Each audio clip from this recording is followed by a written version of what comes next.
नारायण की और बंसी वाले बाबा और भारत के साधु संतों की प्रत्यक्ष कृपा है।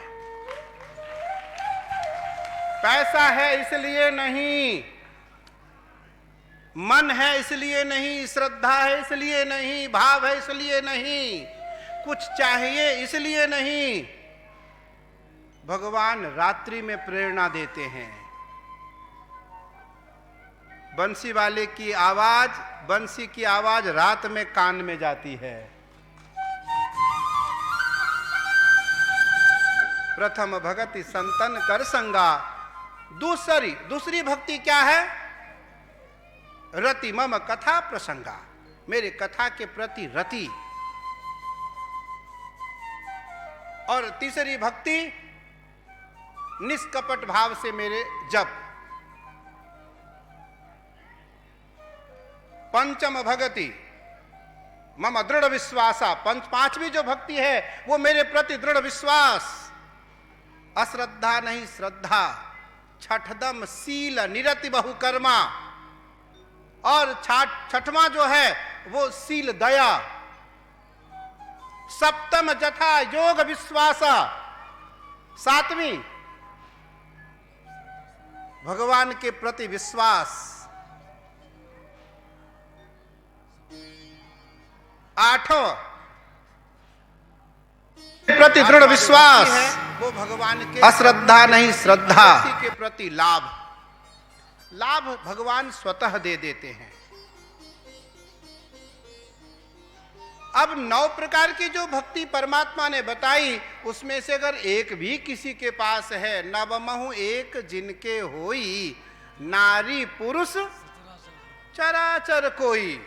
भगवान ने किसी एक के लिए नहीं कहा, सबके लिए कहा कि अगर ये किसी भी व्यक्ति में स्त्री हो, पुरुष हो, नर हो, चर हो, अचर हो, सुर गंधर्व देव ऋषि कोई भी हो, अगर एक भी भक्ति किसी में दृढ़ता पूर्वक है तो वो मेरा प्रिय है, मैं उसको गले से लगाऊंगा। अब महर्षि पाराशर मैत्रेय जी को बार बार इसी बात के लिए दोहराते हैं, तैयार करते हैं कि कथा का जो उद्घोष है, कथा का जो उद्बोधन है, कथा का जो अंगीकार है, श्रीमद् भागवत या शिव पुराण या विष्णु पुराण की जो एक उद्घोषणा है, वो उसकी मूल ग्रंथ की तत्व विवेचना है, उसकी मूल प्रकृति है, उसका महात्म्य। भैया जब तक महात्म्य का अनुसरण नहीं होगा, कथा के महात्म्य के बारे में आपको पता नहीं चलेगा। कथा को स्वीकार कैसे करोगे? कथा को अंगीकार कैसे करेंगे हम? तो महापुरुष बार बार तैयार करते हैं। अतिशय रगड़ करे जो कोई, अनल प्रगट चंदन ते होई। चंदन की जो लकड़ी है वो शीतल होती है। हमने जो मस्तक पे लगाया है वो मलयागरी चंदन है। पहले महादेव को लगाते हैं, फिर हम लगाते हैं। अब इस चंदन में केसर भी है, कस्तूरी भी है, गंगा जल भी है। कस्तूरी की ताप जो है वो अत्यंत उष्ण है, गर्म है। केसर की जो ताप है वो अत्यंत उष्ण है, गर्म है। लेकिन चंदन की जो ताप है वो अत्यंत शीतल है। चंदन विष व्यापत नहीं लिपटत रहत भुजंग।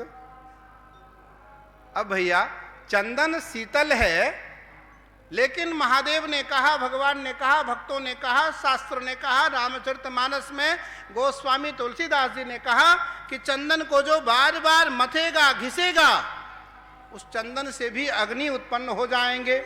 अग्नि कल मुख्य यजमान जी के द्वारा अग्नि मंथन हुआ होगा, हुआ? अग्नि निकली उसमें से। अग्नि मिले पुरोहितम यज्ञस्य देव मृत्विजम होतारम रत्नधातमम।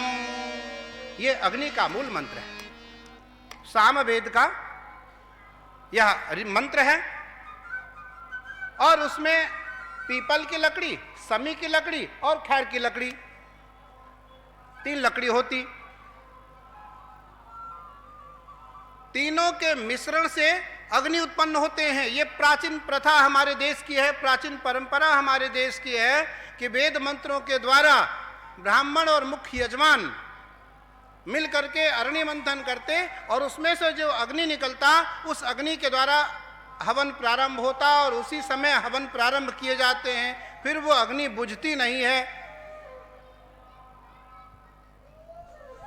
तो तैयार करने के लिए आचार्य पंचगव्य प्राशन कराता है। 5 पंचगव्य शरीर में क्या है कि क्षिति जल पावक गगन समीरा, क्षिति जल पावक गगन समीरा,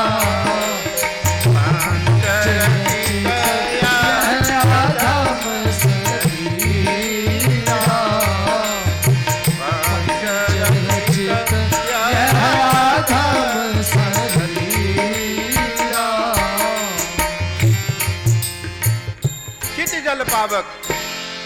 आज केवल समय, इसलिए मैं सारी चौपाई आधे आधे आपको बता रहा हूं। हमारे घड़ी में 5:45 बज रहे हैं, क्योंकि यजमान आचार्य आरती की तैयारी में थाली लेकर आ गए। संकेत पर्याप्त होता है। क्या होता है? संकेत। कहने की आवश्यकता नहीं है। कहना पड़े तो वो तो अनुरक्ति है, कहना पड़े वो तो एक भाव की उच्छेदन है। अरे मैंने कहा तब ये मुझे मिला, मांगी मिले सो दूध सम। कबीर ने कहा कि बिन मांगी मिले सो दूध सम, मांगी मिले सो पानी। कहत कबीर वह रक्त सम, जामे खींचा तानी। बिना मांगे मिले वो दूध के समान है, मांगने के बाद मिले वो पानी के समान है, और जो खींचातानी करके मिले वो रक्त के समान है।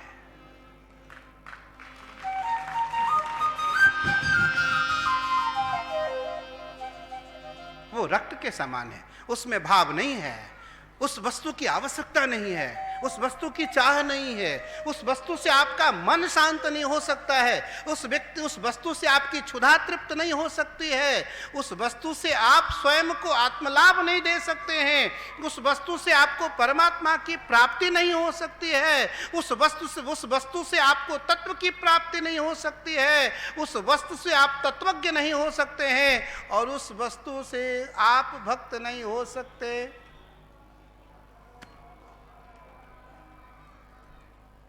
तो उद्घोष, शास्त्र का उद्घोष, समापन का उद्घोष और उद्धृत का उद्घोष, मध्य का उद्घोष व्यक्ति को पात्र बनाता है। व्यक्ति को पात्र कौन बनाता है?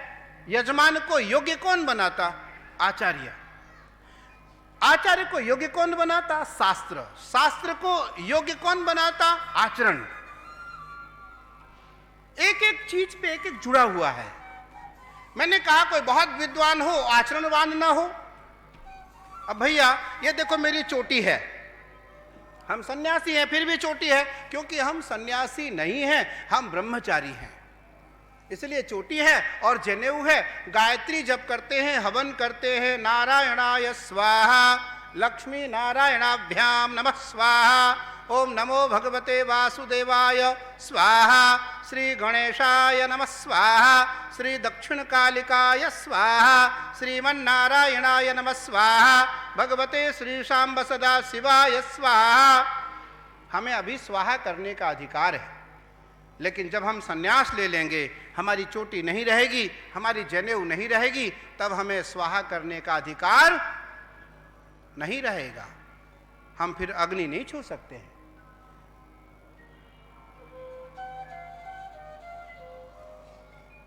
कलिकाल कुठार लिए फिर कल सुनाएंगे, छोड़ दो। पात्रता, मैंने कहा यजमान को पात्रवत बनाता है आचार्य, आचार्य को पात्र बनाता है ज्ञान, और ज्ञान को पात्र बनाता है आचरण। इसलिए शास्त्र में सबसे पहले आचरण को प्रमुखता से दिया गया है कि आचार्य, यजमान, ऋत्विज, होता और वैदिक, इन चारों का कर्तव्य क्या है। वही शास्त्र में भी दिया है, कुछ नहीं है।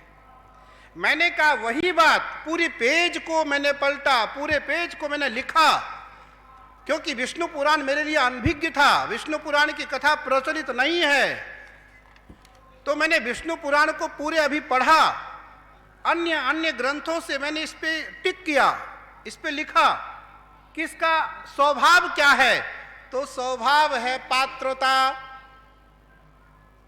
कि पात्रवत समावेतः, पात्रवत समलोचनः, पात्रवत योगदृष्टस्य, पात्रवत करणत्वयम्। अगर पात्रता नहीं है तो कुछ भी नहीं है, पात्रता नहीं है तो किसी लायक नहीं है, पात्रता नहीं है तो किसी भी वस्तु को प्राप्ति करने के योग्य नहीं है। तो क्षितिजल पावक गगन समीरा, दोबारा चौपाई को बता देते हैं, ध्यान लिख रहे, क्षितिजल पावक गगन समीरा, क्षितिजल पावक गगन समीरा, पंचरचितया धर्म शरीरा, पंचरचितया धर्म शरीरा। अग्नि, जल, वायु, आकाश और तेज, अर्थात आपके व्यक्तित्व, ये पांच आपको योग्य बनाता है। अब इन पांचों की शुद्धता किससे है? केवल गाय की वस्तु से। मैंने कहा गावो विश्वस्य माता रहा, केवल गाय की वस्तु से। वो पांचों गाय की है। गाय की सबसे पहले गैया के मूत्र। अब आज गाय ही नहीं रखते हैं लोग, गाय रखते हैं तो जर्सी रखते हैं, साहीवाल रखते हैं, हॉस्टन फ्रीजन रखते हैं। भैया वो तो गाय नहीं है, वो तो दूध देने वाले जानवर हैं, वो गाय नहीं है। शास्त्र ने गाय माना ही नहीं, ना वो पूजने के योग्य है, ना वो उसके मूत्र पीने के योग्य है, ना उस दही को महादेव को अर्पित करने के योग्य है। वो तो केवल सेहत बनाने के योग्य है। गाय कौन सी है? देसी। गाय कौन सी है? कपिला, जिसकी सींग हिलती हो। गाय कौन सी है? श्यामा, काली। गाय कौन सी है? पंचतरणी, जिसकी 5 थन हो। गाय कौन सी है? आदिलक्ष्मी, जिसकी पूंछ जमीन में स्पर्श होती हो।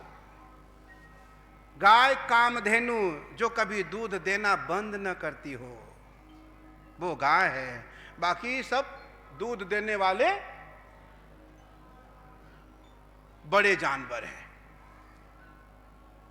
अब उस गाय की 5 वस्तु, सबसे पहले उसके मूत्र, फिर उसके गोबर, फिर उसके दूध, फिर उसकी दही, फिर उसके घी।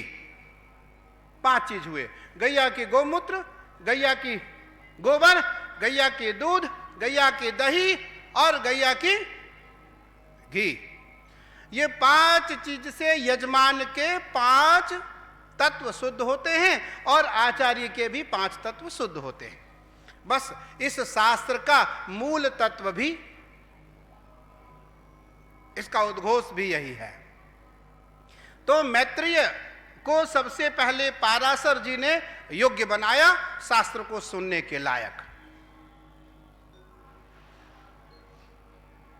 अब जब शास्त्र सुनने लायक मैत्रेय हो गए, पाराशर ने कहा तुम योग्य हो गए हो, अब मैं तुम में जो कुछ भी डालूंगा वो रहेगा, वो निकलेगा नहीं। मैंने कहा भगवान नारायण का पंचामृत, शालिग्राम भगवान को स्नान कराया हुआ जल सोने की पात्र में रखा जाए और सोने की पात्र नीचे से एक सुई के नख के बराबर उसमें छेद हो और रात्रि में उस पंचामृत को रख दिया जाए। मैं सुबह स्नान करूंगा, स्नान से निवृत्त होऊंगा, संध्योपासन करूंगा, भगवान सूर्य को अर्घ दूंगा, उसके बाद मैं इस पंचामृत का पान करूंगा। जब आप उस पंचामृत के पात्र को उठाएंगे, उसके ऊपर से ढक्कन को हटाएंगे तो वो पात्र आपको खाली मिलेगा। उसमें एक छोटा सा छेद था। क्या था उसमें? एक छोटा सा छेद था। अब छोटे से छेद होने के नाते वो अमूल्य पंचामृत बह गया। भैया इस शरीर में तो 7 छेद हैं। कितने हैं?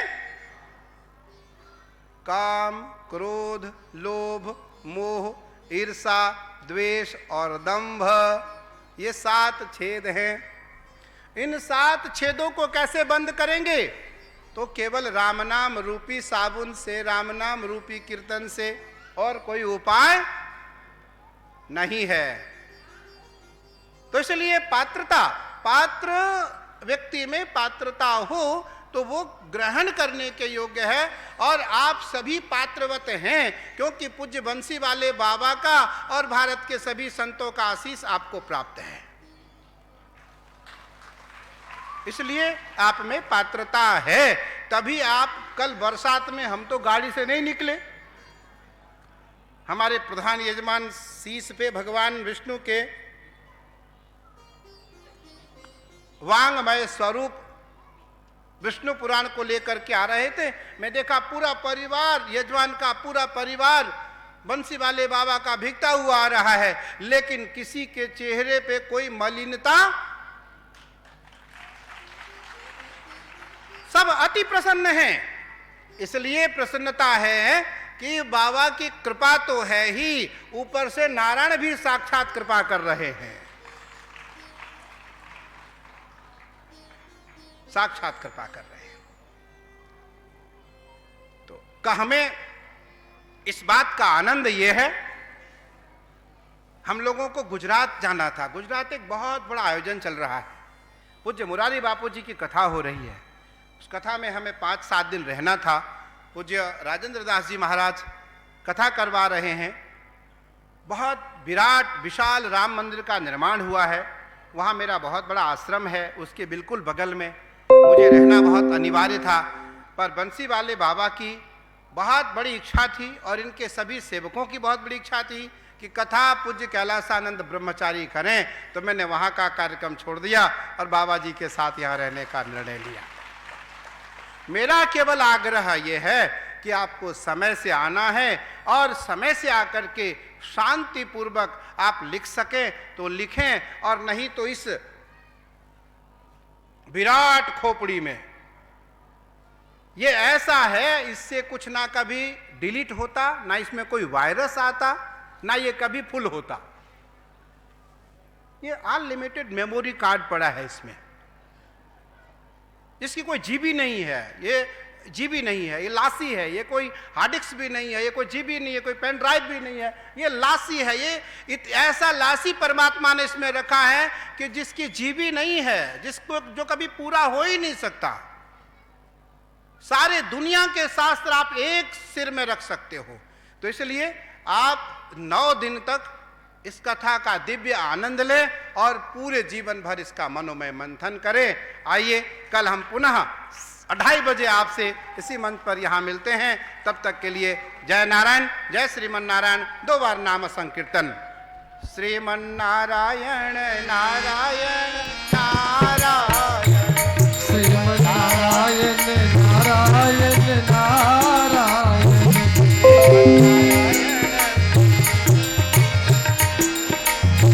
श्रीमन नारायण नारायण नारायण, श्रीमन नारायण नारायण नारायण, भजमन नारायण नारायण नारायण, भजमन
लोग खड़े होकर के आरती का दर्शन करेंगे और आरती की थाली नीचे पहुंचा दी गई है, वहीं सब लोग पृथक पृथक बारी बारी सभी लोग आरती करेंगे।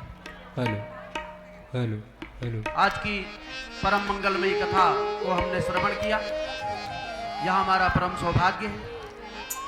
सायंकालीन बेला की जो आरती है, लक्ष्मी रमन जुगल सरकार की सब आरती की जय। लक्ष्मी रमन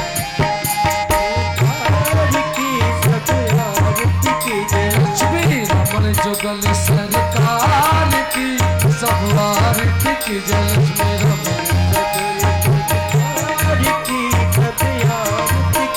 मेरे प्रिय तब प्राण आधार की सब आरती की जय।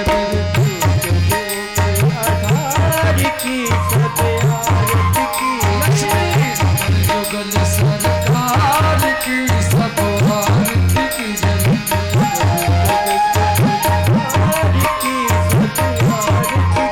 सिर पीठ मुकुट प्रभु के राजे, सिर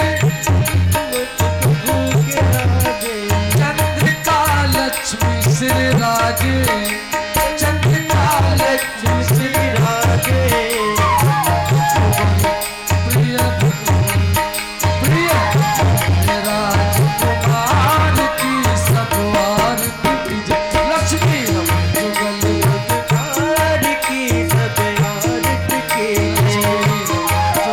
सरकार की सब आरती की जय।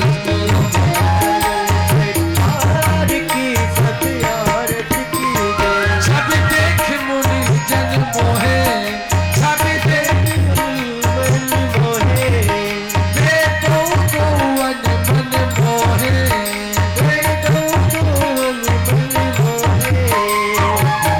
छवि अतुलित छवि अतुलित छवि नारायण नार की सब आरती की जय।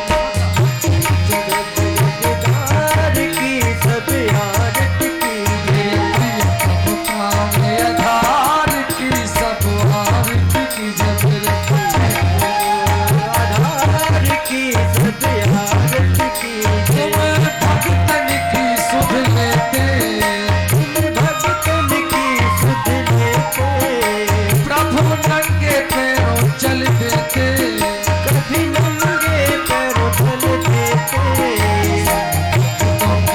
सुन भक्तों की सुन भक्तों की प्रेम पुकार की सब आरती की जय। लक्ष्मी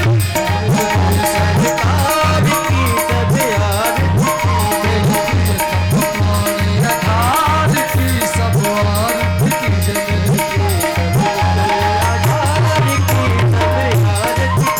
लक्ष्मी रमन जुगल सरकार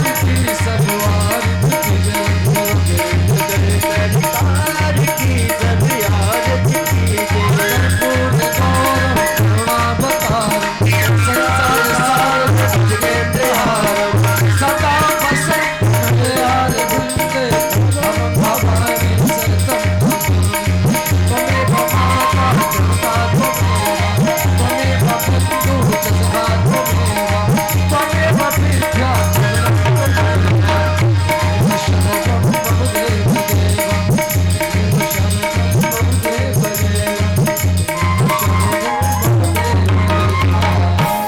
ओम जलेन शीतलीकरणं तदेवाग्निस्तदादित्युस्तद्वायुस्तद् चन्द्रमाः तदेव शुक्रं तद्ब्रह्मता आपः स प्रजापतिः। देवाभिवन्दनं तत् स्वात्मानम् अभिवन्दनं च हस्तौ प्रक्षालनपूर्वकं मन्त्रपुष्पाञ्जलिः। हरिः ओम्।